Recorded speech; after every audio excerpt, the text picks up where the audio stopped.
તો બધાને જય દ્વારકાધીશ મારા કલે જાવ. તો આપણે ડાયરેક્ટ બગદાણા પછી પહોંચી ગયા. તો બગદાણા જોવા વડલામાં તમને બાપા સીતારામનું સાક્ષાત મૂર્તિ દેખાય, તમે જોઈ લેજો. મોઢું દેખાય તમને, જો દેખાય. પછી ડાયરેક્ટ આપણે સમજી લો કે બગદાણા ધારીથી ડાયરેક્ટ બગદાણા આવ્યા. તો સાંજ થઈ ગઈ, તો આપણે પહેલાં દર્શન કરી લઈએ. અત્યારે સવારના પછી ઉષા કોટવાડાને જાઉં એટલે આપણે સમજી લો કે 7-8 વાગી ગયા હતા પહોંચવામાં. દર્શન કરી પછી આપણે પ્રસાદ લેવા જાઉં. પ્રસાદ લઈને પછી આપણે જે ટૂંકમાં દર્શન કરી લો, તમે પણ જોઈ લો. આપણે બાપા સીતારામને દર્શન કરી લેવાના. પછી ડાયરેક્ટ સીધા આપણે જવાનું છે પ્રસાદ લઈને અત્યારે જે ટૂંકમાં ધર્મશાળા હોય ત્યાં સુઈ જવાનું છે.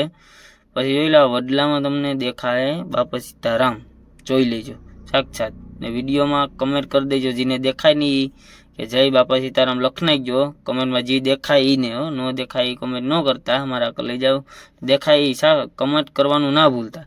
પછી જો આપણે બધું બદલી ગયું. હું સમજી લો ને કે 15-20 વાર આવ્યો હોય, પણ આખરે તો સમજી લો કે બધી આખું જે પ્રસાદ લેવાનું છે એ બધી બદલી ગયું.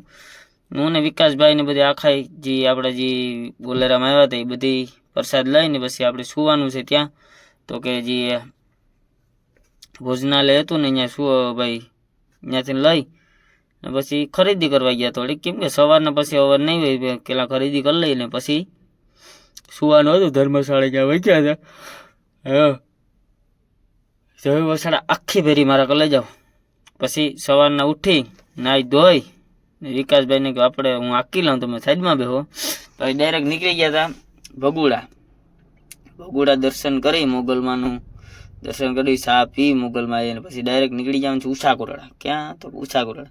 તો અહીં પણ સવારના આપણે નાસ્તો ગાંઠિયા ને ચા પી મેં ને વિકાસભાઈએ મોગલમાં આવીએ. પછી ત્યાંથી નાસ્તો કરીને ડાયરેક્ટ નીકળી ગયા હતા ઉષા કોટડા જો પહોંચી ગયા.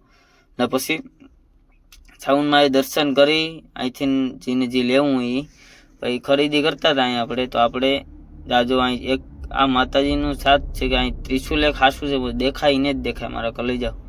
પછી ત્યાંથી ચશ્મા લઈને ડાયરેક્ટ વિકાસભાઈ ઉષા કોટડા હાથમાં નામ લખાવ્યું હતું, તમને ખબર હોય. પછી ડાયરેક્ટ ત્યાંથી નીકળી ગયા. ડાયરેક્ટ હોય આપણે ઘરે, બીજે ક્યાંય નથી જવાનું.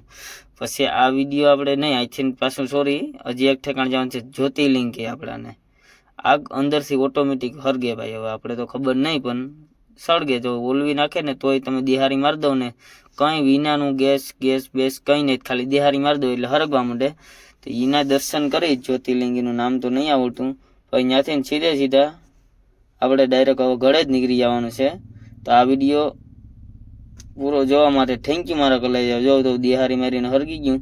આ વિડીયો આપણે પૂરો કરી દઈએ. નેક્સ્ટ વિડીયો જોવા માટે ગમે એ નેક્સ્ટ વિડીયો આવી જાય એટલે સબસ્ક્રાઈબ કરવાનું ના ભૂલતા, ને કમેન્ટમાં જય માં મોગલ લખવાનું ભૂલતા નહીં. મારા કલાઈ જાવ, જોઈ લો આખો ઇતિહાસ છે ને કઈ જગ્યાએ આવવું ક્યાં છે એ બધી આમાં છે. તમે સ્ક્રીનશોટ પાડી લેજો ને પછી આપણે ડાયરેક્ટ સીધા નીકળી જતા ઘરે.